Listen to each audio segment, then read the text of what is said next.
Psalm 23 explains beautifully the powerful biblical reminder of God's grace and guidance.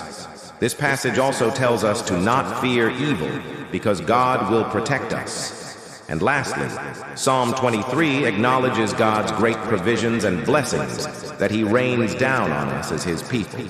The Lord is my shepherd, I lack nothing. He makes me lie down in green pastures. He leads me beside quiet waters. He refreshes my soul. He guides me along the right paths for His name's sake. Even though I walk through the darkest valley, I will fear no evil, for You are with me. Your rod and Your staff, they comfort me. You prepare a table before me in the presence of my enemies. You anoint my head with oil. My cup overflows. Surely Your goodness and love will follow me all the days of my life,